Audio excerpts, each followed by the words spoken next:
Ladies and gentlemen, welcome back to NASholes, the podcast where two assholes who like to think they know a thing or two about NASCAR talk about NASCAR. I'm Benny B, joined alongside my very good friend, Drew the Man Skarvan. And today, we are going to be previewing the 2025 season. We're going to be talking about everything that's new coming into this season. We'll talk about the Hall of Fame and get into our predictions. Drew, how you doing, man? The race season is upon us. Yes. My nipples are hard, and I am so ready. I'm ready, man. I'm bricked up. Diamonds with these puppies. Get the Super Bowl out of the way tonight. Yeah. We start Speed Week tomorrow. Glorious. The end of seasonal depression is here. Sure is. Great. Man. Fuck. Anyways. Well, Drew, we have a lot of new drivers this year. A lot of things have changed up. I guess we can kind of go over that real quickly. Yeah. I don't want it to take up too much of the time because we got a lot to get into, man. But do you want to take this away or? Oh yeah. So starting us off for a new year, we're gonna list off the new full-time drivers. Some of these guys have already been in the Cup Series, and they just switched teams. A couple of these guys, first year in Cup. So first off, we got Josh Berry driving the legendary number 21 Wood Brothers car. God damn it, I'm already tripping over my words. He's taking that over from Harrison Burton last year. You might remember him from crushing Kyle Busch's night dreams for the fifth time that season. And then you got Noah Gragson picking up the number 4, driving for Front Row Motorsports, as well as Zane Smith moving from Spire to Front Row Motorsports to drive the 38, and Todd Gilliland moving from the 38 at Front Row to the 34. So now, weird. I know what you're thinking, but Drew, Michael McDowell drives the 34. Where did he go? Simple. He went to Spire. Because Zane Smith dropped the ball and he got let go from his contract with Spire / Trackhouse. But yeah, McDowell's coming over to the 71. As you remember last year, Justin Haley got switched over to the 7 with like 10, 11 races to go in the season. You got Ty Gibbs returning to Cup, driving the number 10 for Colleague Racing. You got the Allmendinger himself, the Dingalinger, as I like to call him, returning to Cup Series full-time, driving the 16 for Colleague. You got Chase Briscoe moving from the 14 over to the 19 for Joe Gibbs Racing. Ryan Priest moving from the 41 to the 60 for RFK. Also with Kroger. Nice little combo, if you ask me. Shane Van Gisbergen moving up from Xfinity to Cup, driving the 88 for Trackhouse Racing. Riley Herbst moving up from Xfinity to Cup, driving the 35 for 2311. Everybody's favorite caution bringer, Cody Ware's back full-time this year. He's going to be back in the 51 for his dad's racing team, Rick Ware Racing. And then everybody's favorite little scrappy fella, Cole Custer's back in Cup full-time this year, driving the 41 from the Haas factory team. Now, that was full-time drivers. We got a few guys kind of dipping their toes in every other week, if you will. We got everybody's second favorite caution bringer, Corey LaJoie, coming on and off again, driving either the 15 or the 01 race, depending from the sounds of it, for Rick Ware Racing. Historic moment here. We got Junior Motorsports' first entry in the Cup. And who better to drive it than Justin Allgaier? Yes, sir. Reigning, I'm excited for that one, man. Champion. He's my favorite. He's my favorite Xfinity driver, and so seeing him in the Cup, I'm really excited to see what he can do. Honestly, I'm just pumped to finally see JRM move to Cup. It's kind of like the GTA 6 trailer dropping. It's like, finally! It took you long enough. All right. And then now, Drew's absolute favorite. Recently on my love list now, driving part-time this season for New York Racing, J.J. Yaley in the 44 car. I know last season we were a little harsh on J.J. Yaley. We gained some respect.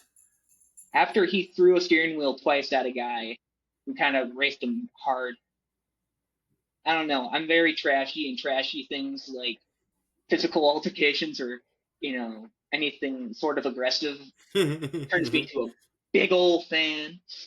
Uh, no, well, this next driver, he only started over at the Clash, but you got Burt Myers. He was driving the number 50 for It was his home track too, and supposedly he's won a lot of races there too. So Yeah, I was gonna say it was Myers and dude, we forgot the oh man, I can't remember this dude's name, but he was one of the Rick Ware cars.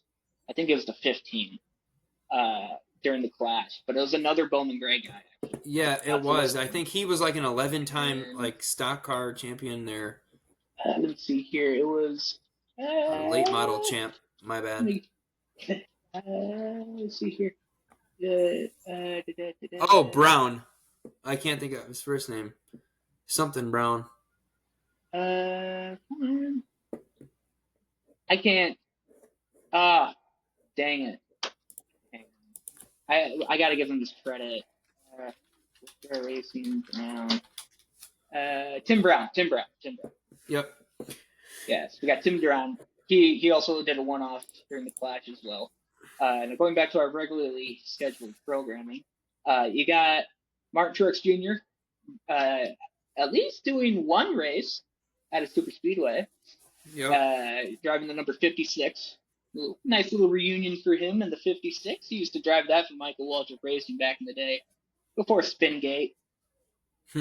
Anyways, then you got the number 66 for Garage 66.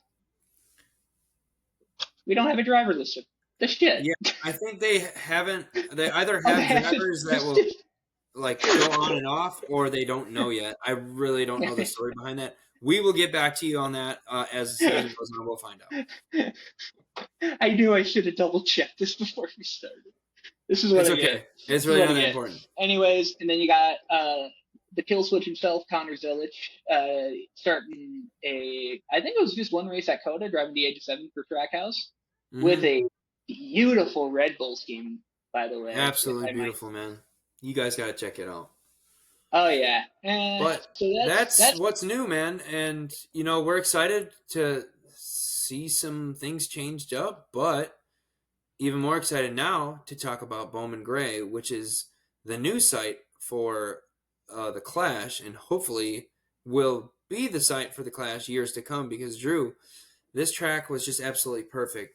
A little bit wider track than the Coliseum, which I like because I never liked the Coliseum. It was just, it's just like there's no room for passing. It seemed like, and it was very cramped. Yeah, and this track was just amazing, and a lot of the drivers, like growing up, like dirt, racing in dirt tracks, like they always race there, so it was like a track that a lot of the drivers are familiar with. So that's cool, and I saw this one photo, and it was like a handful of drivers that now raced in Cup, but it was like 12 years ago or whatever, and they were all in the Cars Tour at the time, racing at Bowman Gray. And it's crazy to think that in just 10 years they went from the Cars Tour, if I believe it was the Cars Tour, but from that level of motorsports to the top echelon in American motorsports. Sorry, IndyCar. Do better. Don't know what to tell you. But yeah, no, the racing there was amazing. I agree with you 110%. Like, the track is a little bit wider. You could actually pass. And I don't know, dude, I think it's just the ground that track was laid on, but people just get pissy when they drive that track. Like, they just, dude, everyone wants to kill each other. I don't know what it is, but that little voice in your head that's always like, when a guy cuts you off and you're like, I really want to run him off the road. And when like that little voice says, yes, Benjamin, run him off the road. But you're like, no, inner voice, I might kill him. I don't know, for some reason people I might kill him. They're inclined to listen to that little voice. i.e. the Dillon brothers. Oh my gosh, man, I'm telling you, when I'm watching this and I'm just like Oh, by the way, I didn't say this at the beginning of the episode. Make sure you guys follow us on X at NASholes Pod and on Instagram at NASholes_podcast. I posted something on X on the NASholes account, and I even replied to it in a comment that somebody made about Ty Dillon and AJ Dillon. You mean Austin Dillon? Austin Dillon, sorry. Oh no! Oh no! There's a third Dillon. AJ Dillon. Look out, field. AJ Dillon's a Green Bay Packer. He's a running back for the Packers. I don't know. Oh shit! Oh shit! Oh no! Ty Dillon just ran over a football player. But anyways, they just kept going at it. They just kept going at it, and I made a post of that that YouTube video back in the day of two retards fighting. Oh man, yeah. Because it was just like oh my gosh, these guys are like idiots, and like they just kept going. I'm like, they literally, Drew, when you're watching it, you're just like you're literally losing position just trying to like fight each other. Yeah, dude, it was all, dude. I don't know. I'm an only child. My parents struck gold with me the first time. Why try again? Or I don't know. My mom also is very adamant I was a virgin birth. Huh. I'm also half black, I guess. Anyways, so I don't know what it's like to have a sibling, but from what I've seen of my friends with siblings, though, it's almost just like you and your brother who are like 1 or 2 years off in age, and all you do is just kind of butt heads because all you're trying to do is be better than the other. And that's exactly what was happening on track. I mean, those two were just on each other's side the entire time. And then like you saw in like post race videos uploaded, like they sync the radio like feed with the in-car audio and or not the in-car but the race of it though, and you just like you get the Dillon brothers just like smack talking them or each other to their spotters like, God, typical Ty, you know. But yeah, I mean, it was the in-car of Austin freaking like he was like damn it, Ty, what the fuck.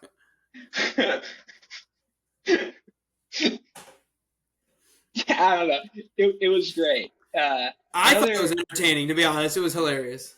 It was pretty great. But I will say from the heat races / the LQC, one of the more memorable things though was Ty Gibbs trying to kind of give a little like, hey, watch it, buddy, kind of bump to Justin Haley. Plugging in my laptop, by the way, if you don't see me. No, you're fine. You keep talking. But yeah, no, it was, Ty Gibbs went up to him, bumped him, but instead of hitting the side of his car, he, like, the two tires connected, and it kind of just launched Gibbs up, and he had, like, 3 wheels in there, and then he just smacked down onto the racetrack and then drove off. And I was just like, damn, that's insane. Like, why? You just don't, you never would see that in the sport in the past because, like, the wheels were always kind of, like, tucked into, like, I don't know. I love NASCAR. I don't know what the car parts are called, though. I just never a gearhead. Yeah. But yeah, no, Ty Gibbs launching himself, though, that was pretty memorable as well. Like, I think that one's going to be living in my head for the next while. You know? Yeah. But Drew, you know, it's one of those things you kind of sit there and wonder, like, why hadn't they done this before? Because, like, you know, and it's not like the Coliseum, like, wasn't getting any traction. I mean, people were showing up, but, I mean, dude, you look at this compared to the Coliseum. I mean, oh my God, yeah. Sold out, Night dude. and Just, day. like, you couldn't see an empty spot. Like, and this was a great move by NASCAR. You know, for much crap was we give about NASCAR, like, you know, for having the championship at Phoenix and other things like that. You know, it was great. Well, and I mean, like, I understand why they went to Los Angeles. I mean, they're trying to grow the sport, which They tried, yeah. And the first year was a big hit because it was new, and a lot of people were just like, "Oh, hey, what's this?" Second year, though, clearly there was a drop in attendance. Third year, it ended up being the first time in a long time, or maybe even ever, honestly, that the weather was going to be so bad that they moved the race ahead and just like let people show up for free. Mm-hmm. So, um, but I mean, by year three, it was very. I mean, even with the free attendance and whatnot at the last second, which probably definitely didn't help attendance, but it was down a lot. There's a lot of bare seats, and and I mean, it was a very creative idea, but as we said earlier, like if you compare Bowman Gray to the Coliseum track, it's night and day. Bowman Right. Gray is wider. You can actually pass on it. The racing's really good, and like I said, for some reason, and maybe it's like built on an Indian burial ground or whatever, but people just get pissy so Yeah. easily, and it just makes for entertaining TV. I mean, Yeah. Bowman Gray's And known it's for like crazy shit happening, and And it's no knock really on the Coliseum because I think that's a great idea and the concept of it is really cool. But like, this is an actual track that you know, other types of races have been on. well, and And it has history to it as well. I mean, exactly. the I mean, sad, like the story of Bobby Allison's win that never got counted. He won 85 times, but only 84 times were recognized for almost, actually, I think over 50 years. I think they last raced there in 71. Which, fun fact, my dad wasn't even a sperm in my grandpa's balls at that point. That's Yeah, insane. 71, you're right. It says it was a Cup Series first race of any sort at Bowman Gray Stadium since 1971. Oh yeah. Well, I know that they run the NASCAR modifieds there. Um, Mm-hmm. but I don't think any series above the modified have raced there. I don't know about truck, because truck sometimes would, like, they used to go to Eldora, and I think it's either Indiana or Ohio.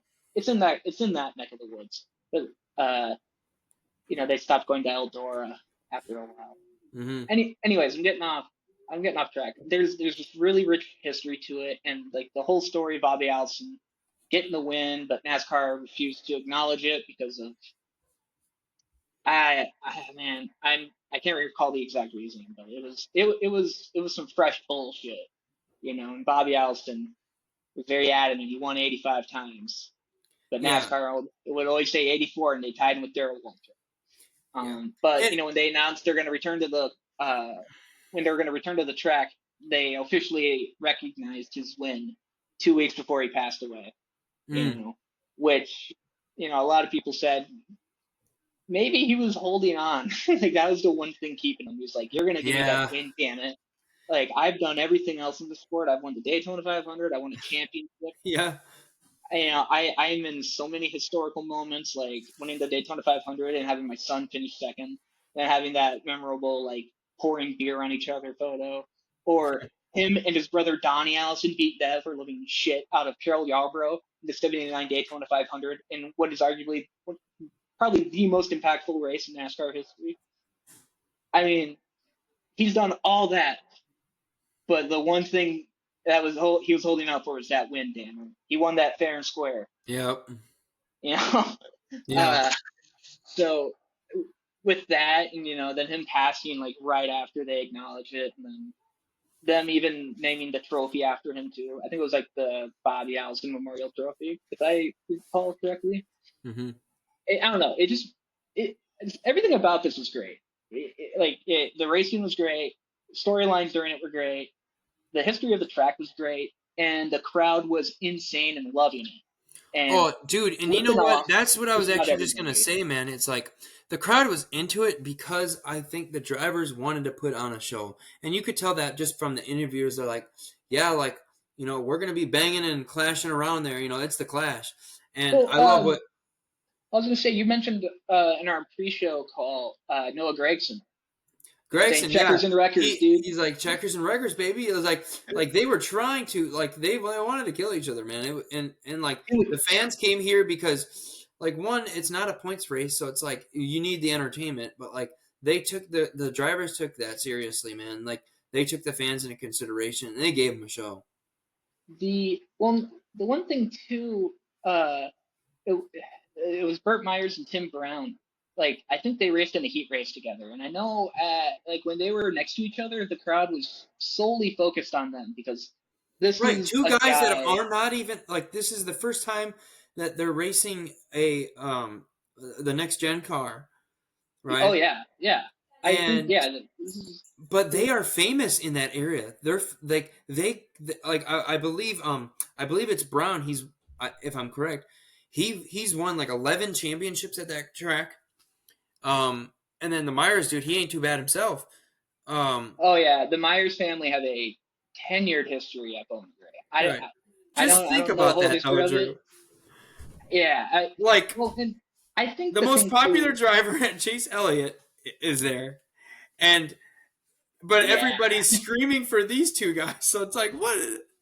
Well, I mean, were they in the heat race with Elliott? I don't know. I mean, regardless of whoever they're in there with, nobody was watching them. They No, were and betting on that's what these was two cool. drivers. It was really cool, Yeah. man. Like how cool to And, be your first time in a NASCAR oh yeah, car, and you get to do it in front of your home track and in your home everybody's cheering for audience. you, not Logano, not Blaney or Larson. It's like Oh my everybody's cheering God. for you. Yeah. I mean, it's just insane. And like I said, everything about it was great. I think we're gonna see the Clash here for at least a handful of years. No doubt. Um, I I don't know about permanent. I wouldn't mind it, to be frank. I wouldn't. But at the same time, I also understand trying to still grow the audience. Yeah. But I know, I know fans that are on the side of chaos. They really want a points race to be here, but I can't see almost 40 cars on that track like healthily. No, I could Like, see an all-star race maybe.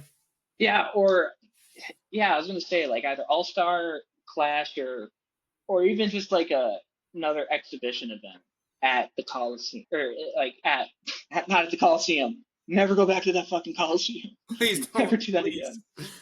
The only thing memorable about that besides the lackluster racing was they had the podium finish. Right. Or, yeah, like the Olympics. But uh yeah, I like I said, I think it's gonna be here for the next handful of years though. I'm all for it. I loved watching it. You know, I yeah. Mm-hmm. And like just so we can get into the actual race of kind of what happened. So, Chase Elliott wins the race, and man, he did a hell of a job. But Oh my God. even more so was Blaney, who started from the back for some reason. We couldn't ever figure out why. I don't really remember. I think it was something about like having to fix his car or something, make I think he modifications. went back up or something. I don't know. Regardless, he He was in the literally back. started all the way back, and then like halfway, I'm pretty sure at the halfway point, 100 laps because it was a 200 lap race. Um, he was in 10th, and then he comes and he nearly. I thought he was going to edge Chase Elliott. I thought he was going to Oh get it, oh definitely yeah. but I felt like he I had the guess Elliott strongest had the car out faster there. car, man. I guess so. Well, I mean, a lot of people were saying that Kyle Busch kind of bunged up Blaney.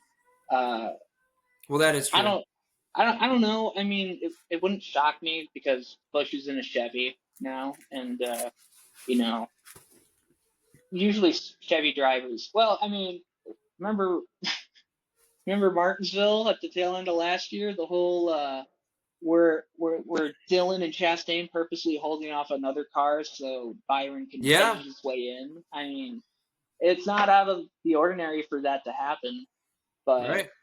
I don't know about it, but I definitely thought though he was going to pass Elliott. I so when Elliott won, I was a little. I mean, I was kind of impressed, honestly. And it was like it's a good start off to the season, and I Yeah, mean, albeit it doesn't count. It's good for a confidence boost for sure. oh my God, yeah. Well, Especially a and the guy thing like too, Elliott, who he didn't get it done last year, didn't go as far as he'd like. and yeah, I mean, he got that one win at Texas last year, but other than that, he wasn't really much to talk about, Yeah, he was kind of lackluster. and which is kind of I don't know. I mean, the last couple of years, it wasn't the same Chase Elliott. A lot of people say Kyle Larson's been stealing Rick Hendrick's like heart, if you will, and as well as Byron, and which I don't know if I believe any of that, Yeah. but no, like you said, amazing confidence boost, and he's the most popular driver. I mean, he's been the most popular driver every year since Dale Yep. Jr. Every year. retired. You know, Mm-hmm. so Yep. him winning at Bowman Gray after an amazing weekend is kind of, you could say, like almost poetic, or as if it was scripted, you know. Mm-hmm. which sidebar, did you see uh Kyle Busch was doing some PR stuff or whatever, and he was asked a question about the sport or whatever, and he just says, "Oh, I just stick to the script," you Yes, know. I did see that. I Yeah, did see I was that, like, and everyone flipped out yeah. like, "Whoa, they're doing a thing!"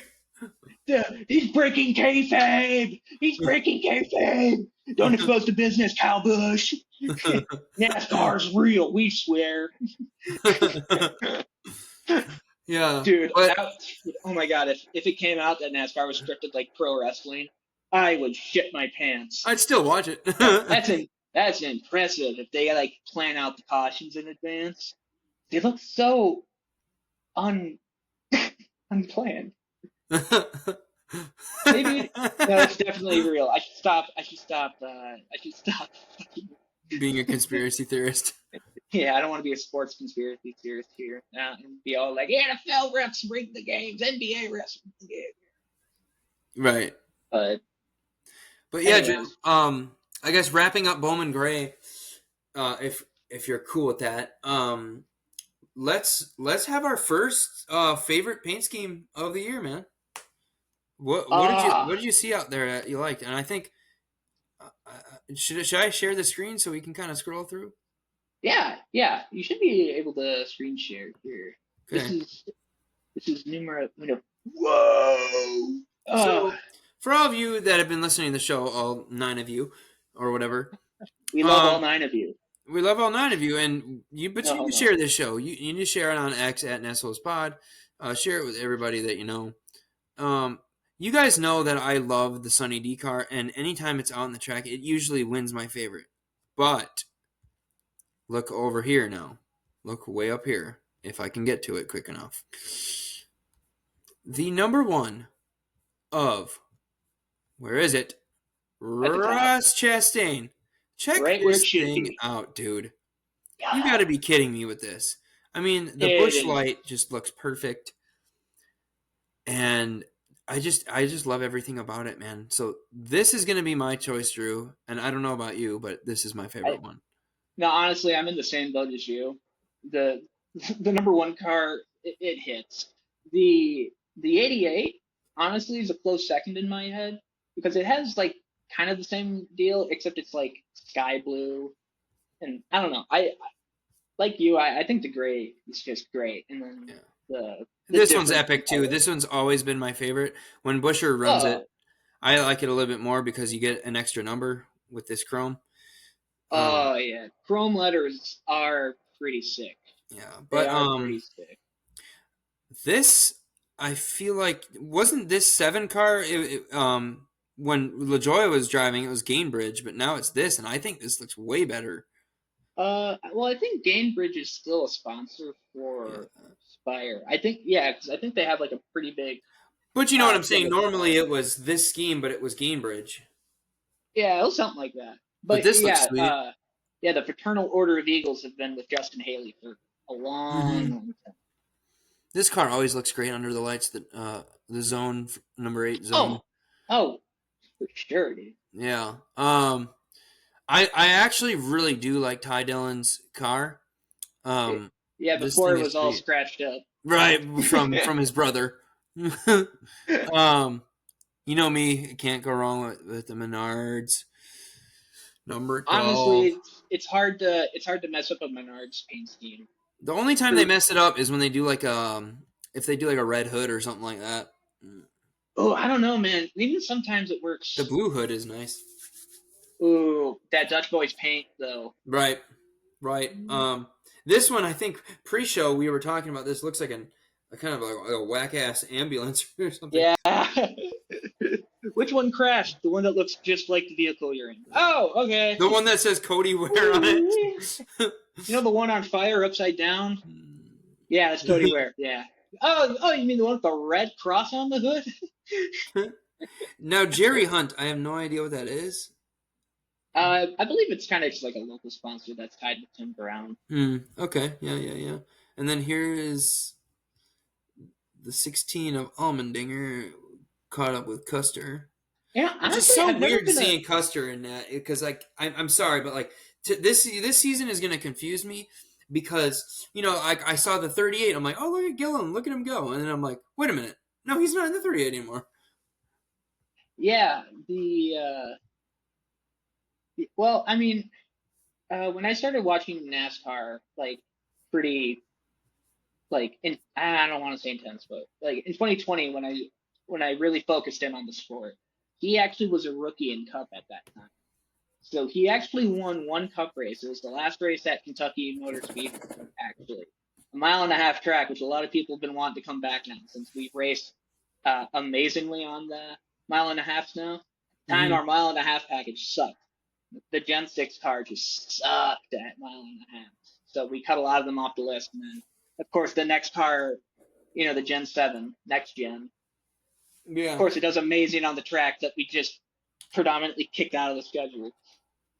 But yeah, so he's got like one win in Cup. But outside of that, though, the 41 is kind of where Priest was, usually mid to lower pack. I mean, don't get me wrong. I mean, they both still had their good races every once in a while, but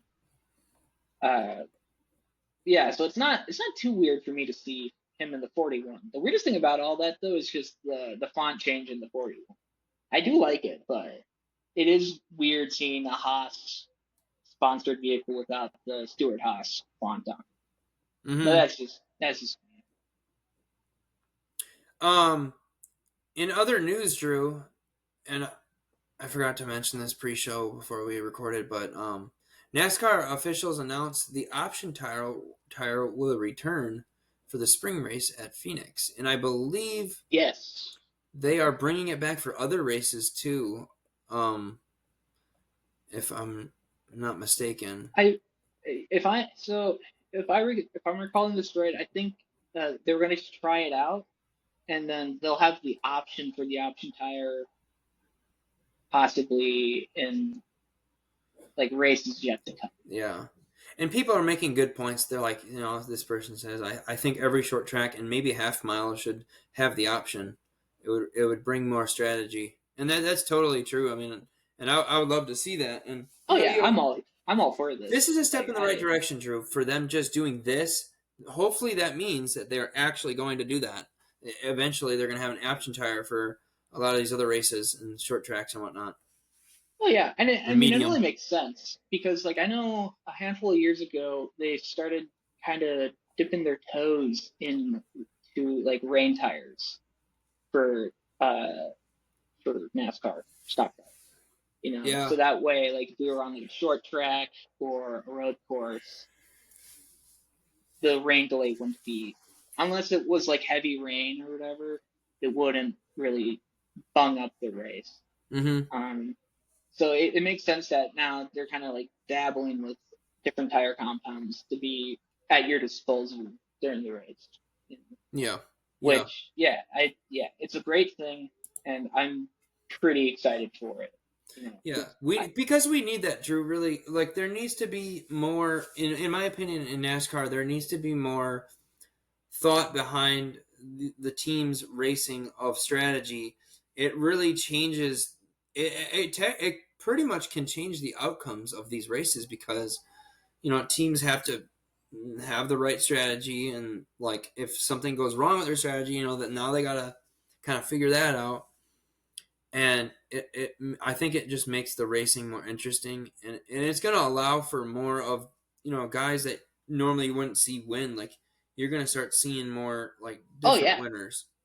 Hopefully, at least. Hopefully, you would hope. I mean, in theory, you would hope. Oh man, what was the race this last year where they had the first time where you could have the option tire? Gosh, I feel stupid for not getting this. Yeah, or looking this up earlier. Well, But I didn't even think about the whole option thing until I was carousing on X while we were talking. oh man, yeah, I was gonna say last year they had the option tire available, and I remember Daniel Suarez in that race. He was up in the he was up in the top 10, maybe even in the lead for a little bit of it because he had the like that different tire on. Yeah, yeah. I think wore I don't know the wear and tear on it was just different than the standard compound. So, but yeah, I think like I said, this is gonna be a great idea. It's gonna really help change up the sport in a positive way. Mm-hmm. So I can't believe I'm gonna say this. I'm kind of looking forward to Phoenix. Usually when I see Phoenix, I get a migraine because I'm very mid about that track. Yeah. But if we get this tire compound and it makes the racing there more dynamic, more entertaining, If we can get something like more Bristol more had, likely for man. me to not want to go to Panama's pub at Phoenix. Panama's Pub. God, man, we got to go to Panama's pub if we ever go to Phoenix. We got to find them. Be like, we saw you on Fox We Sports talk about you on One. NASholes. You don't even know what it is, but it's a podcast. We're two assholes who like to think they know a thing or two about NASCAR. Talk about NASCAR. Yeah, we're now in video format. Subscribe to us on YouTube. Oh yeah, guys, we didn't even address this, even though you already can figure it out by now if you're on Spotify. But we're in video format, which means we're coming to YouTube. So that means when you try to share us with other people and they tell you that they don't have Spotify, too bad, because we're on YouTube Yeah, and you can access it that way. So we're gonna be getting that up and running. yes. Um, We wanna grow the NASholes fan base to at least 10 this year. That's and the so goal. you can see our beautiful faces. Yeah. But Uh, Drew, kind of segueing now. We got to talk about the Hall of Fame, man. oh my God, what a Hall of Fame it was too. Sure was. So, so before we get into the main inductees, there's two people that were awarded some stuff, and it's only fair for us to acknowledge them. The We have to first, acknowledge them. so I am going off of the NASCAR Hall of Fame website here, but oh, you know what? Actually, why don't I? Here, I'll screen share it now too. Yes, let's go. We got Yeah, screen it's not sharing, like boys and it's not girls. like we're monetizing or anything like that. Oh, nope, not script. Let's see here, share screen. There we go. Share that puppy. All right. Dr. Dean Sicking. So, so Dr. Dean Sticking, he was the inventor of the safer barrier, which I only just today found out was an acronym for steel and foam energy reduction. I kind of felt stupid about that when I I found didn't know out, that either, but I just thought yeah, it was literally just safer. Like, yeah, because well, I mean, it's exactly what it is. It's safer. It's yeah, we but it's just an thought actual it was acronym. yeah, which I don't know. I like that, but it was developed after Dale Sr. got killed in 2001 at the Daytona 500. Now, I have said before on the podcast, I make the argument that you know maybe after those three drivers that passed away in 2000 died, we should have had something like this. But But it took research, man. I mean, and because of this guy, we haven't.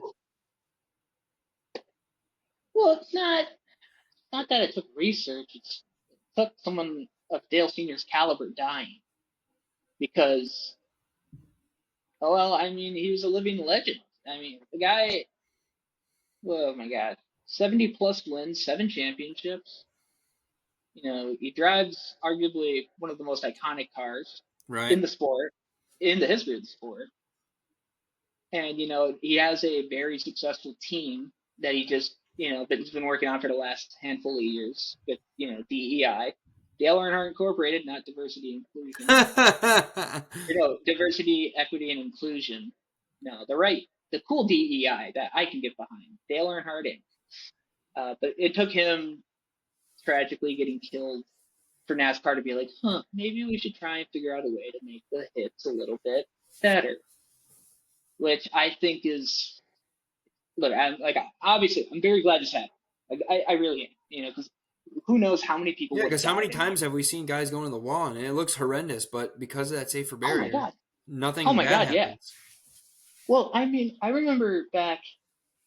I don't even know if you were watching at the time. This was back in 22. I believe it was at Nashville. Uh, I don't know. It was a newer track, but Blaney hit a wall that didn't have a safer barrier on it, and he said it was the hardest hit he ever took. Because at the time too, the Gen Sevens were they were stiffer cars, but because Yeah, they were stiffer, the energy when they crashed went to the transfers right driver through you. more. Yeah, yeah, like the car didn't absorb any of the energy from the hit, Mm-hmm. so the body ended up taking a lot of that, which is pretty much why Kurt Busch's NASCAR career came to a screeching halt abruptly. Took a gnarly right. I think it was a right rear to a actually a wall with a safer barrier, but Mm-hmm. still, wasn't a good hit. Anyways, Doctor Stinking though, yeah, inventor of the safer barrier.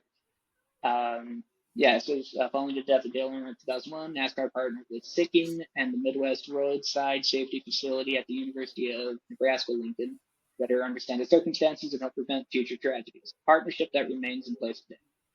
You, you know, and like the main thing I'm seeing in my head while I'm reading this is like Ryan Newman 2020 Daytona 500 finish.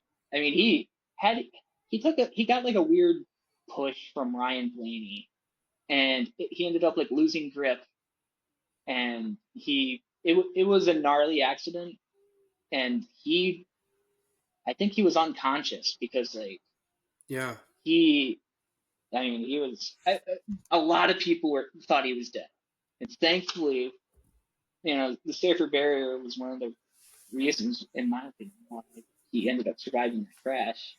When he hit the Mm-hmm. wall, it was a bit of a easier hit.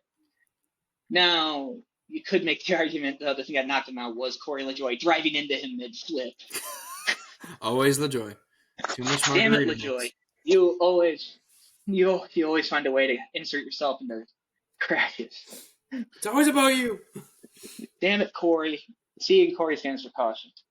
Anyways, um, but yeah, no, safer barrier, amazing thing.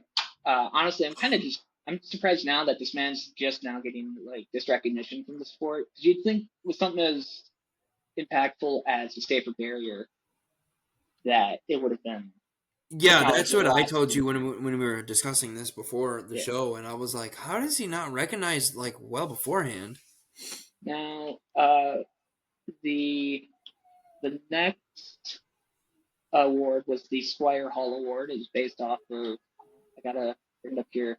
Okay, yes, Ken Squire and Barney Hall, two well, the first two recipients of this award, but this is for journalists or other sorts of reporters tied to the sport in any way. And Mike Harris, I mean, has been a journalist in the sport for oh man, he joined the AP, yeah, Associated Press. 1969 became a lead motorsports reporter in 1980, a role he held until retirement in July of 2000. Now, I don't know if he passed away or not. I obviously I hope he's still with us. I don't want anyone to think I want him dead or whatever. But I mean, from 80 to '09, So he's been doing this for like that's 30 years. yeah, just about 30 years. And that's as a lead motorsports analyst. I think. Right. Well, it says he began his full-time journalism career in 1967 with the Rockford Morning Star. Uh, I mean, that's 40 years of journalism, and at least Yeah. 30 of And it most of those from with motorsport NASCAR, so related. that's Yeah, wow. yeah, well, I think um, I remember when I turned on the Hall of Fame, they were kind of in the middle of this, and I believe they said he also went and covered like NHRA and IndyCar as well. But it was predominantly NASCAR that he was associated with. And, Yeah. he was given this award, and I hope it wasn't posthumously. I do hope he's with us, obviously. But those out of the way, Gotta talk Now, about these. it's time for These, the real ones. well, I almost said living legends, but one of them sadly not with us. We'll start with Ralph Moody. So this man, let's see here, after driving a tank under the command of General George S. He drove Patton. a tank? Oh, dude, Okay, I for didn't know this Patton? part of it. Dude, he drove a tank for Patton. Well, under the command, not like Patton was in the tank. But regardless, he was a World War II badass who came home and was like, I want to race shit. So he moved to Florida in 1949 and raced year round. Now it says here he won 5 NASCAR Cup Series races from 56 to 57. That's Uh, very good. but Probably when he back then. wasn't a driver, he was mechanic, car owner. Oh, wow. He At the did it very all. least, mechanic though. Yeah, mechanically skilled Moody paired with business-minded John Holman to form Holman Moody Racing in 1957, forming the foundation of a powerhouse NASCAR team. Holman Moody competed from the 1957 to 1973 seasons, winning consecutive championships. David Pearson, number 2 on the all-time wins list, mind you, and taking the checkered flag with Mario Andretti in the 1967 Daytona 500. Wow. Andretti with Jake Elder with him too. Yeah, we don't have time to talk about Jake Elder, but Suitcase Jake's a interesting Wow. fella. I They recommend if you earned don't know about him. 96 wins together, Drew. Holman Moody. 96 wins, 83 poles. Now, I just wonder how many of the poles and wins line up. Right. I don't know. That's what I'd like to know. Yeah, we put in a little effort this time, but I think next season we put in full effort and we'll actually get this stuff happening. Yeah, dude. Maybe. All right. Anyways, we got to. Uh-oh. My godson's losing his mind. You can Ollie, hear that? poor That's Ollie. crazy, man. Yeah, it's fine. Well, not only can I hear it, our fans can hear it too. Let's go. Yeah, Now whatever. time for a Ollie savage shit. who Drew told me about this guy. And this guy is just, man, he's an unbelievable guy. He's a The savage. Rooster, Ricky Rudd. Tough as nails, and that's correct. Ricky Rudd is honestly one of the toughest sons of bitches to ever get in a stock car and race, man. There's two moments that really stand out to me. The first one, what year was it? It was the early 80s, I believe. It was, oh man, It was 84. 1984 Daytona 500. No, it wasn't even that. It was the Busch Clash. I don't know if it was Busch sponsored at the time, but it was the Clash race. And he just freaking barrel rolled on the front stretch. Yeah, dude. Car ripped the shit. The son of a bitch gets behind the wheel. Like, I think at the time it was Speed Weeks. So he had like a week or two. But he had like 2 big black eyes that were barely open. And he just freaking taped them open. So he can race, raced. literally. It's one of my favorite photos ever. It's just him with a shit-eating grin on his face with 2 giant pieces of tape. Almost like war paint looking. And he just drove like that. So he did have the record for consecutive starts. Now, I believe in the pre-race I was telling you, I think it was like a 25-year stretch where he didn't miss a single race. And that was the record until Jeff Gordon broke it here in 2015. I didn't even know this part. His 906 series starts also ranked second to Richard Petty's 1,185. Jeez, man. Well, I mean, when Richard Petty was young, they used to race like 70 races a year. So that's an insane amount. But yeah. Well, just think he's second, and he's like still what, like 200 behind Richard Petty, like that. Oh my God, yeah, it's insane. Like, wow. Now, during his 32 Cup Series career, 32-year Cup Series career, Rudd got 23 wins, 194 top fives, 374 top tens, 7th of all time. Wow. 29 poles. The 29 poles kind of seems a little underwhelming after all those other stats, but that's 29 more poles than you and I will ever get, Benward. That's right. Now, here it's mentioned, one of the few successful driver owners in the modern era. Yep, He uh, 6 he races. he he won 6 races for Rudd Performance Motorsports, which, mind you, he willingly left Hendrick Motorsports in what was easily a championship-winning car That's to something, start man. his own team. That takes balls, man. Big balls. And And I think risk. one thing everybody knew by that point was Ricky Rudd's got at least top 3 sized balls of the entire field. Now, it does, he did win a crown jewel event. He won the 1997 Brickyard 400.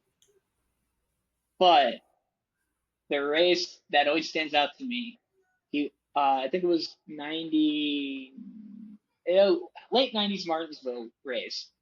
He went out in a car that the cooling system for him, like the little fan or whatever, that keep his, like, he'd stop him from, like, I don't know, suffering discomfort. Yeah.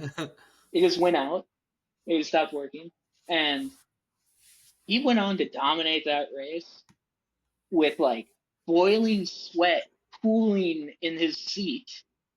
And he's getting, like, second degree, like, burns pretty much from this. And he's racing a stock car. I mean, one of my favorite all-time post-win victory interviews is him outside the medical tent, like lying on the ground, just you know, In just absolute sucking pain. in sweet oxygen. Yeah, this guy whose ass has probably got blisters the size of cantaloupes. He's lying on it directly, and he's sucking down oxygen from a tank. And he won the fucking race. I mean, that it's insane. It is just insane. And it's like when I saw that clip, he went from like top 50 favorite drivers easily to top 10. I mean, that's just badass. You can't teach badass like that. That boy. I'm almost positive the day Ricky Rudd was born, he drove his mom and father back home from the hospital. I mean, that guy's just a Wow. man. It's a freaking man. Rudd was definitely the man. Yes. And I do want to say, oh, what? I thought his 16 season win streak went into the 2000s. I guess not. But it's Yeah, he it's tied scored. for third of longest streak in Cup history. Oh, yeah. I mean, well, I don't know the other ones on the list, but I was going to say Kyle Busch and Richard Petty are above him. And it's like, damn, he's around good company there. No, definitely. Oh, and of course, he was listed as one of NASCAR 75 greatest drivers. But awesome. I also think I also kind of think he made the NASCAR 50 back in '98. Not gonna lie. Not gonna lie. But now for Drew's favorite inductee. oh yeah, the of the Hall one of that Fame. the one that The one that the made one that had Drew cry like a bitch. almost cried like a bitch. I fought it off like a real man. I suppressed my emotions and buried it deep within me, right past my boobs. His And it story sits is there. very interesting, man. It's inspiring, really. Well, I will say everything about his speech, I loved 99% of it. There's only one thing I didn't like, and it was him not doing one more backflip for us. Oh, he should have, man. He teased it at the end. I thought he was gonna do it. I thought he was gonna backflip off the stage. And then he didn't. And I was like, damn. Still good. Yeah, still awesome. Really, Still love you. really wanted him to do the backflip though. I don't even know if he could do it anymore, to be honest. Not saying he's out of shape. No way, dude. Have you seen him? Dude. He's like ripped. Dude, he is atypical farmer bod. All he does is move bales of hay for giggles and shits. He's just a beast and a half. Now, his Cup stats, pretty decent, if I had to say. Over 13 years in Cup. Man, only 13 years, too. With his career, it's crazy to think it was under 15 years. I know. But, well, we'll get to that in a moment. 13 years in Cups. He won 28 races, including the Coke 600 and the Southern 500, both in 2015, mind you. Getting 2 crown jewels in 1 year. pretty That's good. great accomplishment. He did finish runner up in the championship twice, and the first one being in 2011, and I think the last one was in 2015. Maybe was I think yeah, I think it was 2015 was his last season drive.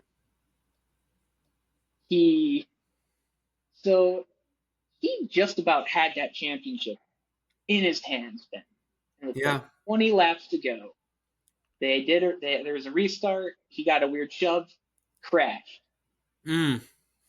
ripped away. And, you know, Carl Edwards has always been a class act. I mean, at times a douchebag. He even admits it during his speech, or I guess talk, or whatever. But, I mean, in 2011, when he lost to Tony Stewart in a tiebreaker, pretty much, he still went up to Stewart and shook his hand and was like, you're the better man, took it with grace. He always seemed to like lose with grace, which is one thing a lot of drivers, should always aspire to do. Not be Yeah. like Chris Buescher and be like, we're eating for sticker. You have a sticker. I don't have a sticker. Anyways, uh, same thing happened in 2015. He just lost second, and then he decided to step away. And a lot of people thought it was because the format had just switched over to, I believe, to the playoff format. And had they not done that, he still would have won the championship. Even if he wrecked, he would have had the most points. Yeah. But they switched to the playoff format, so he pretty much, was out at that point. And then he he stepped away. A lot of people thought, yeah, he was pissed, walked away. But it turns out he took a step back and realized, there's a lot of people getting hurt, like with concussions and whatnot. Even though you do have the safer barriers and all that stuff, concussions still happen in the sport. It is Right, a, absolutely. It's something you it, can't really avoid in I any mean, it's just like, sport. I was gonna say, any sort of like motorsport or contact sport, CTE is, It's real. I don't want to say expected, but it's not out of place for a thing. Right. And he just said that, concussions can do a lot of damage to the head. And, Junior, I think, was a season or two away from retirement from it. And Yeah. he just said, I gotta get out while I can, because I mean, even though he's been in a few gnarly wrecks, for the most part, he was still in pretty good condition. But he also said he didn't really know his kids. He was always Oh. gone Yeah. racing, and he was like, he wanted to be a better husband, better father. So he stepped away from racing to focus on family. That's an honorable man With, right there, man. It probably and takes a lot of, you got to take a lot of pride out of yourself to be able to say, you know what, like, I need to he, spend time with my family instead of racing. yeah, and I mean, he when he opened up about that during the Hall of Fame ceremony, well, that was lip quiver session number 3 for me at that point. I was like, he's such a good man. Damn it, I'll Carl never be like Edwards. him. I'll never be the half of the man that he is. I'm gonna give up my amazing racing career to spend time with my bastard children I'll have. No, But yeah, when I'm done wheelchair racing or whatever, like CTE is a very real thing in wheelchair racing, of course. yeah, You eat shit and smack your head on the concrete. but yeah, like Anyways, Drew, not a yeah. guy. There is not a guy that's more deserving than all three of these guys, really. Well, But well, especially Carl Edwards, man. so the one thing I want to point out is I don't know how many times this happened, but this was the first time I can recall. Maybe back in 22 or 23. There, I'll stop screen sharing. Uh, Yeah, we've had that up for a while. yeah, I kind of forgot I was doing that, so that's only gonna be cringe. Anyways, we didn't have any champions go in, and this isn't the first time Carl Edwards and Ricky Rudd have been on the nomination. I mean, they've So they're been not on it. first.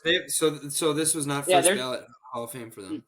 no, and I'm not discrediting their career or anything, but it kind of bothers me a little bit that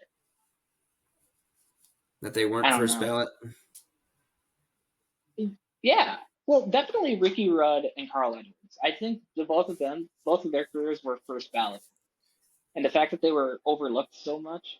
Granted, you could say they probably looked past Carl Edwards because he kind of stepped away from the sport and whatnot. But the fact that Ricky Rudd wasn't in the Hall of Fame by now, I do. Well, I mean, better late than never, of course, but I really don't like that. I feel like Well, he should have especially been in because there he a long died. He's time. dead, right? Or no? No, he's very much alive. Oh no, that was Moody. That was Moody. Yeah, I was gonna say Moody's. Last I Because knew, he was dead. didn't The his rooster was son still kicking accept the though. award or something for Yeah, him? I believe it was his son. Yeah. So, but yeah, no, it did bother me a little bit that they weren't first ballot Hall of Famers, you know. Yeah, But regardless, I'm very happy to see them in. They both deserve to be there. All three of them deserve to be absolutely, there. man. You As just well as look the at two what they've that are in accomplished there. in NASCAR, and Yeah. it's unbelievable, man. They truly deserve this. Oh yeah. And yeah. Like I said, yeah, I'm happy to see him. Hmm. It is a little worrisome that Yeah. maybe I don't know. Not like what's limiting them to three inductees? Like Well, I think it's like any Hall of Fame, like like the NFL just did theirs, and I think that they only have a couple as well that they do, and every like I think MLB they'll do like three or four. I was I just think say that's just how it WWE Hall of works. Fame, they do like 5 to 6 usually. Yeah, I think it's just one of those things that like you don't want to do too many. Um, Well, I guess, but and I guess that's just like a good number to do three or four. well, I was gonna say, I mean, first handful of classes I think were huge. I mean, I believe Dale Earnhardt, Richard Petty, those were clearly gonna go in Absolutely. number. Um, but yeah, I mean, just over the years, though, they kind of just been decreasing the amount of inductees. I don't know. You know, Yeah, eh. but it is what it is. But Yeah, nothing we now, can do about it besides bitch and moan about it on right? NASholes. Now on But YouTube. now we get to, well, not really bitch and moan per se, but now we get to yap about our predictions for this year, Drew. I think Man. maybe let's start off maybe with our um maybe give like a couple bold predictions that you got for going into this season, like maybe three. Kyle Larson will either win the Indy 500 or the Coke 600 this year. Not Okay, both. I could One of see them. that happening. You know, well, weather permitting. Yeah, no kidding. That screwed He up last year.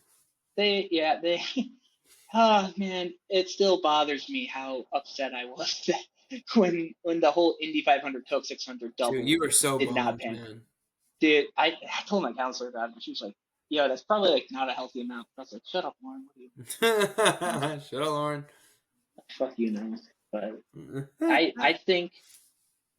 I think he's gonna win one of those races, or if not win, finish top three. Either. Fair enough. Fair Um, enough. yeah, that's my first bold prediction. What do you got on deck? All right. So for me, with Ryan Priest moving to RFK, I think he's got a little bit better backing behind him, and I predict that he will win a race this year. I'm not going to say which one because it's just like I'm not like you where I can just say, "Oh, maybe he'll win this one," and then it ends up happening. But I think Well, I mean, Priest is going to win a yeah, race this year, man, and it's going to be awesome. you know, I I agree with you there. I think this year he will if not win, he will be top 10 a lot more. 100%, because RFK. he was in the bottom man a lot, and it's just that whole team wasn't doing very well. Well, and Besides, the thing. Briscoe's magic at Darlington. Oh my God, yeah. When he drew upon the powers of Tony Stewart. Well, and you know what, Drew? I think what Asshole. you're going to see this season is you're going to see a lot of those Haas guys. You're going to start seeing them race so much better, and they're going to be more noticed this year. Oh my God, yeah. Well, like Josh Berry, Noah Gragson. I think for the both of them, it's a step up. As well as Priest. And well, honestly, all of them are kind of getting an upgrade. It's the rare time when a team or not falls apart, when a team disbands, and usually maybe one or two get a good ride if it's open. The other two are kind of put in a mid tier. So the fact that all four of them are going to be in good rides this year is, I mean, very promising. I I do think out of all of them to get a win, besides the obvious being Briscoe, you're going to Mm-hmm. be in Joe Gibbs Racing Equipment. That 19 is probably going to make an honest to God decent playoff run. I really think so. Yeah. With Martin Truex Jr., he was kind of half-assing team meetings and all that. I guess what I heard was like a lot of the time he'd just kind of Skype in from a fishing boat somewhere, which I respect. never heard this. That's amazing. Dude, I respect the shit out of that because that is ultimate like fuck you. I'm a talented doing what I racer. want. I don't need to be at this meeting. Dude, I'm a champion. I won a team with a I won a championship with a team that was very blah for years, and then we suddenly got magic. That actually segues, Drew. Martin Truex segues into my other prediction. Ooh. So last year he struggled, and I believe was it Richmond or was it Martinsville, the first Martinsville or Richmond race? First Richmond. That was the one where Hamlin technically sped early and fucked him. I know Truex is part time, but I don't know what races he's gonna race in.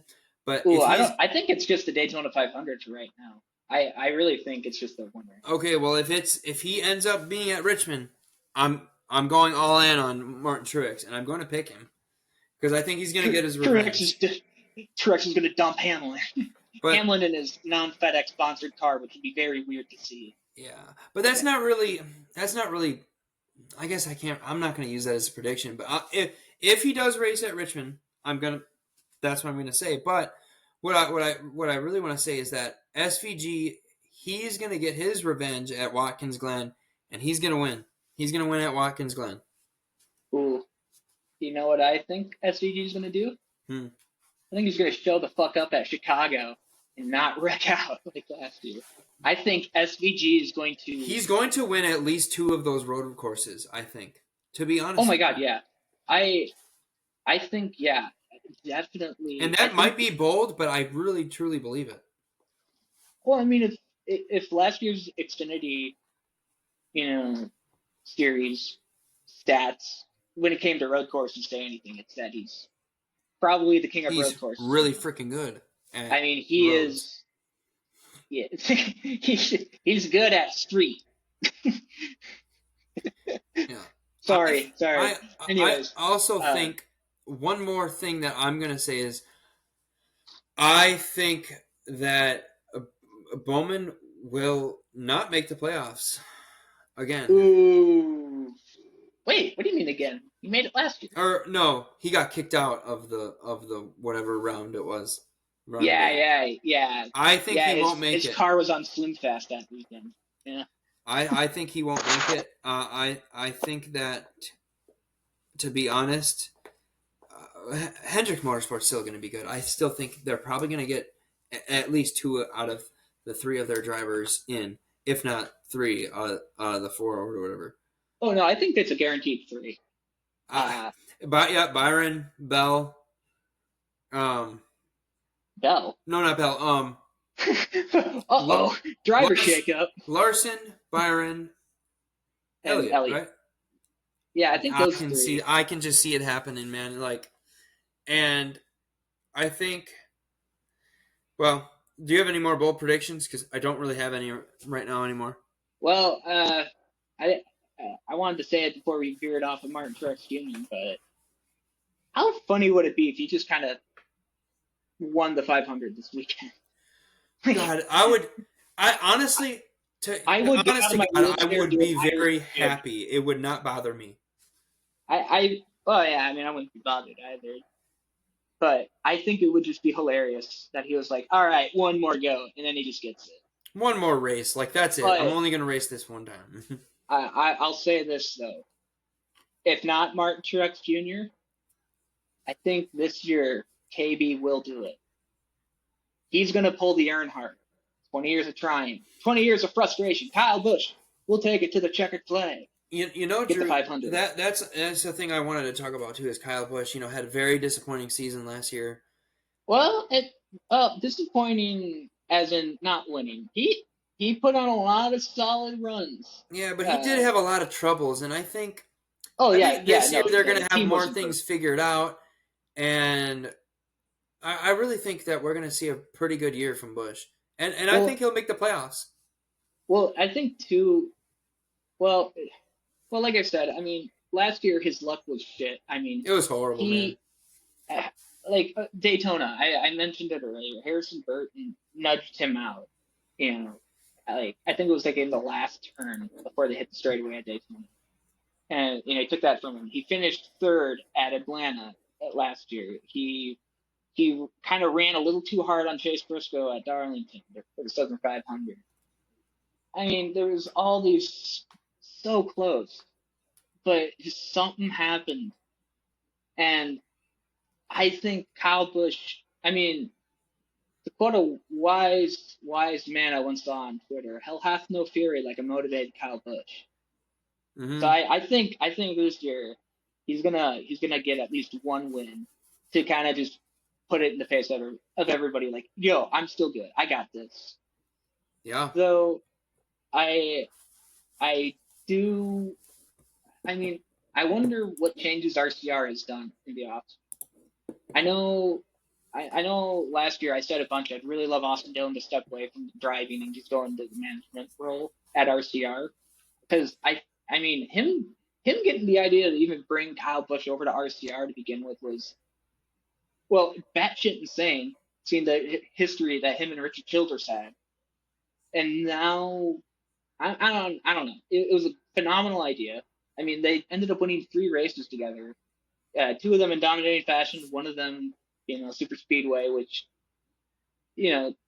takes talent to do. Right. That's more of just like Survivor, really. You've got to make it to the end. First, you must finish to finish first. Yep. Well, to quote Kenny Wallace, who probably quoted Dick Trickler, he always quotes him. But yeah, no, I don't know. I know Austin Dillon said he's got 2 more years on his contract. I don't think he's going to re-up, though. But he did say that they got some stuff cooking behind the scenes for this season. So I think, I don't know. I mean, last year at Richmond, before that bullshit on the last lap, Austin Dillon showed in the right equipment he can actually race. I'll give him that.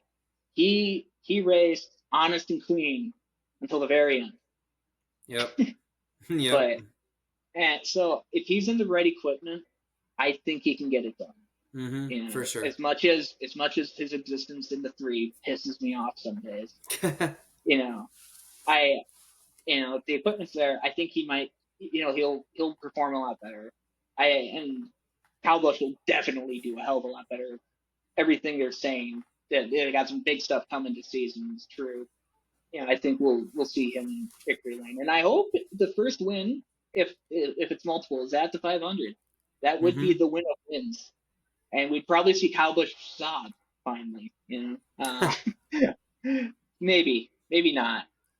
What I do know is he better be stone colding 2 bottles of Rebel bourbon on the top of that car. Smash! And just with a little liporazone.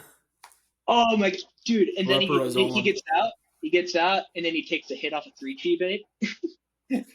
And then when he has the munchies, he goes to Cheddar Scratch Kitchen and gets the number 8 special.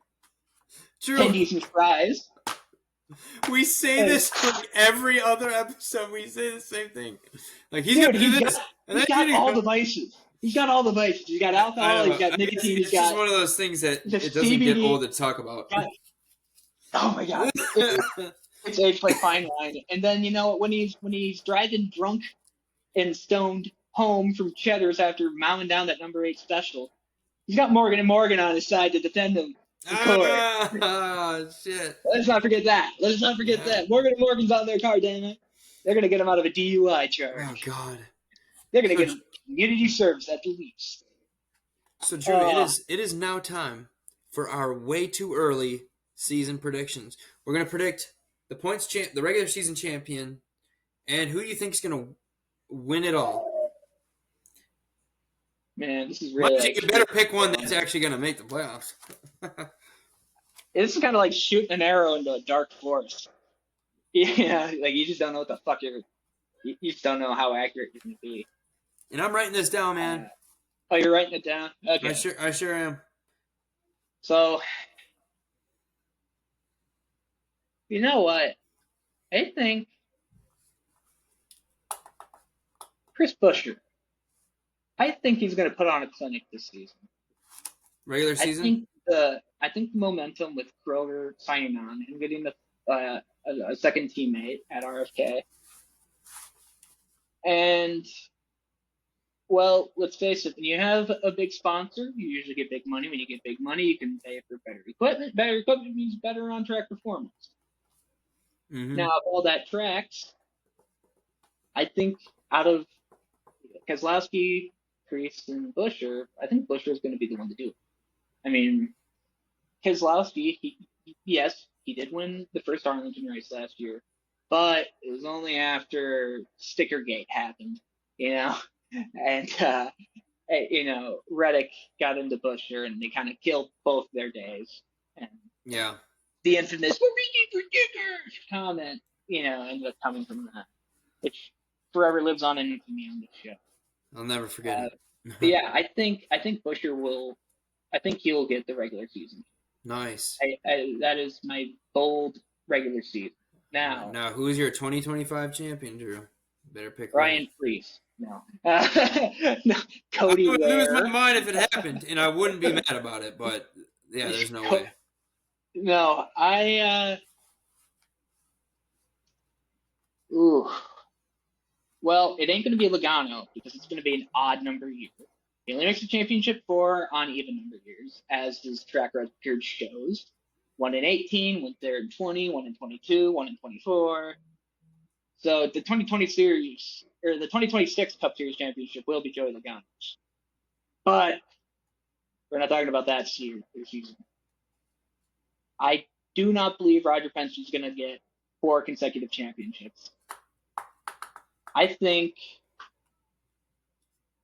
this might be the year where Larson gets it in. Nice. If not Larson, Tyler Reddick. But my official choice will be Larson. So nice. That's my official pick. That's not a bad choice at all. No, I think, I think this season he'll be more put together, and yeah, I just got a feel. Now, what's your bold prediction? All right, man. Well, my way too early predictions are I'm going to pick Larson as the regular season champ. Because, last year he did so good, man. And, there's no way in my mind I can convince myself that he'll, do worse. And he lost by 1 point to Reddick, Let's not forget Tyler Reddick won the regular season championship with shit and piss. Or no, shit and puke on him. Right, yeah, that's or right. At least shit, or whatever. Yeah. Whatever. And he messed himself somehow and won the regular season championship. Exactly. And so I have a tough time believing that he won't be up there at least. And so I think he's going to have a chance at it. And pretty much I think he's going to win it, man. It is an odd number year, Drew. And you know what that means? That means it's time for Ryan Blaney to win the championship. Came up short last year. He oh my God, is that going to be the thing now? He won it in 23, and Penske is going to get a 4-peat, baby. Damn, that would be insane. And also, I think it'd be the first time a team win more than 3 consecutive years since. Well, besides Hendrick, they had a 5-year streak. Oh fuck! I think it would have been Junior Johnson. Yeah, yeah. Carol Yarbrough was driving for Junior Johnson, and you won 3 consecutive championships. That would be insane. Yeah, dude. And sorry, I'm writing another thing down here. You know, but I kind of agree with what you're saying is Larson, like winning the championship because, or even to be honest, Elliott, man, like I could see Elliott, winning another race this year, locking Ooh, himself in, and then just you think turning it on in the playoffs. you think he's gonna bring that Prime sponsorship card or sponsored car to victory lanes? You think that Amazon Prime joined with him? That would be totally prime, bro. But That would be sick. um, Yo, how weird is it though that there's 2 different sponsors at Hendrick and they're both named Prime? oh yeah, because you got Prime, Amazon, Yeah, and then you have Prime the drink. yeah. With I think they're signed with Larson, which I think they're only on his helmet. I think that's going to be like the big thing now. Is like drivers Well, going to get drinks on their wasn't helmets. Prime with them last year, or who were they with last year? I know there was a driver that had Prime last year.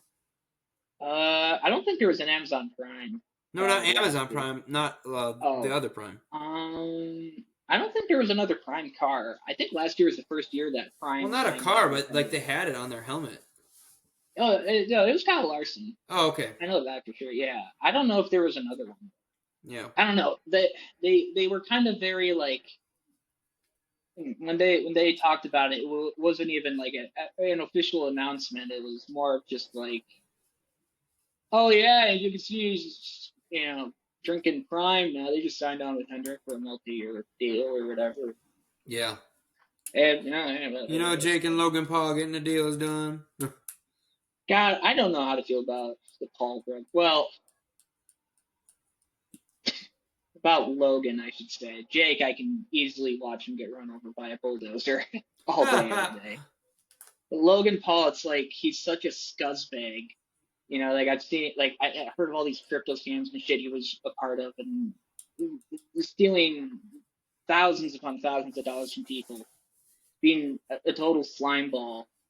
But then you just go and you go to WWE, never being a pro wrestler, being amazing at it, enough to where like you're bringing new eyes to the platform, Yeah.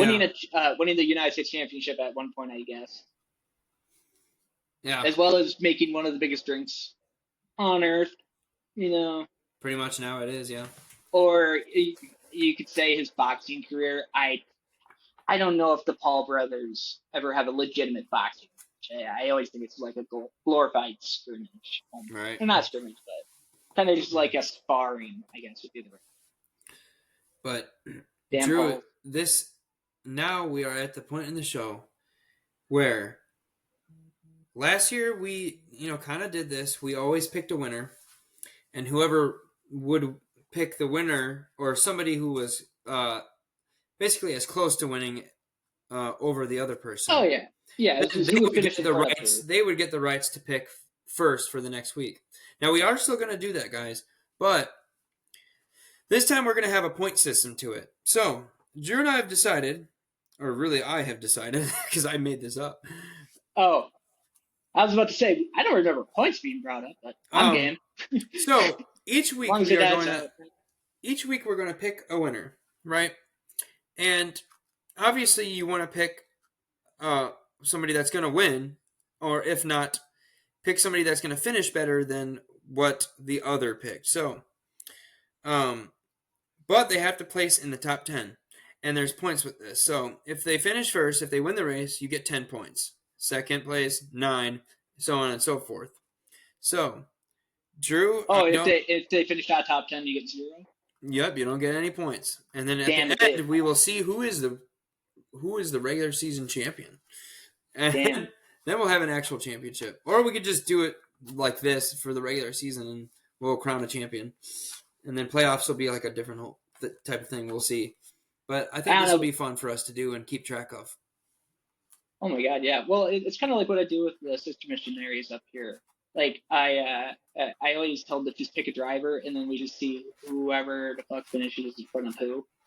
You just get bragging rights for the night. Yeah. So all you get to do is just be like, "Ha ha, you suck, losers." So we'll have an official NASholes champion. Maybe we can include Denny Hater Dave in on this. We'll see. Oh man, Dave, you're welcome to do it, man.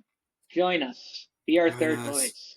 Join us. No. Join us from your new 2015 minivan that you just bought. I saw that on Facebook. The stick whip. This is a stick whip, dude. Shaggin' wagon, man. Hell yeah. You got a shaggin' wagon. Drew, I'm gonna give you first pick. You are the creator of NASholes. And I was gonna say we both created it. I came up with the name. That's but you had the idea of starting the podcast, so I'm gonna give the first pick to you. Yeah, that's true. So who's winning the Daytona 500, Drew? Oh, fuck me running. Well, as you know, this is super speedways are kind of just a survival race. Unpredictable. You know, and there's a very good chance neither of us are gonna get any fucking points. I think we should do a rule amendment here because it could very easily not get any points. I think if they finish outside of the top 10, you just get half a point. So that way we can still advance over the or you still get like or just like basically 10th place and on is 1 point. How about that? Yeah, that works. Because I was gonna say there's probably gonna be so many weeks where we just get no points. That's true. And we'll probably finish out the year. It'd be like I'll have 8 or whatever. yeah. I don't know. I don't. I was like, that's bullshit because I didn't even get any points because these guys didn't finish. Yeah. Okay, so 10 place and on is going to be 1 point. Yeah, we can do that. Yeah. I think that'll work. But fuck. Well, you know what? Screw it. I said it earlier. I'll say it again. I'm gonna pick KFB, Kyle friggin' Busch. Okay. Get her done. Man, that would be cool to see after a year where he struggled to win, like just the first points race he wins. And how cool even if it's the only win he got that season, you got the best one. You won the Super Bowl of racing, dude. Mm-hmm. You know. So, yeah, KFB, dude. Awesome. Check your records, dude. Well, I have a little reasoning behind my pick. So I'm picking Gilliland. Oh! And here's why. I was looking into it. So it seems that every odd year, a middle of the pack or not so great driver ends up winning the Daytona 500. And on all the even years, the more known drivers end up winning it. So with that, I was just kind of looking through it, and I'm like, you know what? I think Todd Gilliland's going to win it. You know, he's a guy that's kind of middle of the pack, you know. So that's going to be my pick. Who the hell won it in 2013? Stenhouse. Yeah. I can pull it up, actually. So we had that I argue that 22 was a mid-tier driver. Yeah, Cindric. Yeah, I mean, but I'm just looking at overall, like from what I've seen in the past. I mean, it's a good thought process. I think so the thing I remember most about that win was, besides the NASCAR docuseries that was being filmed at the time, pretty much trying to paint it like Austin Cindric was a self-centered prick, and he, you know, like purposely put Ryan Blaney in a position to be, you know, behind him so he could get the win, I guess. I mean, outside of that win, there was not a whole hell of a lot of Austin Cindric. Mm-hmm. I mean, he made the playoffs. Actually, I think he did make the playoffs. But see, 22 is that weird year where like 19 people won. We had so many like one-off winners that year. It was insane. I think it was like last year and 22 was both like that. So. Mm-hmm. But anyways, outside of that, you are accurate. So it was Hamlin, then it was McDowell, Cindric, which is questionable. You know, Penske car, but rookie first race. Spinhouse, Recce Spinhouse, and then Byron. Yep. So that's my reasoning behind picking it, and I think it would be amazing, man, if I got this one right. The first race of the season, if I get it right. I would not mind seeing that 34 car back in victory lane at 5. It's gonna be weird because I'm gonna be like, McDowell, no, Gillen. Well, I wonder what car he's going to race there too. I know when McDowell won it, they didn't have like A&W or Long John Silver's as like sponsors. They were sponsors in the past as well as like Taco Bell and whatnot. But like I think at that point, honestly, like Front Row was on the verge of downsizing to become a part-time like team. Yeah. And like the funding was kind of cut. But then McDowell got that win, brought him, obviously team gets paid a lot of money when you win the 500. And, him getting that win brought some credibility to the guy. So, of course, more sponsorships to reach out. And, well, now Front Row Motorsports is arguably one of the better Ford teams out there. Yep. Yeah. So, yeah, Drew, that would be sick, though, to see that happen. Looking forward to the 2025 season. I'm hoping that, we get that same excitement that we had last year where it was just craziness every week. Unfortunately, I don't know how much of the Daytona 500 I'm going to be able to catch because I'm going to be driving back from Wisconsin after I go back up there, As I was telling you, I had to go back up there for my grandpa's funeral. So we'll see how much of it I can catch. I mean, if the wife is driving, I should be able to watch it as long as I get signal.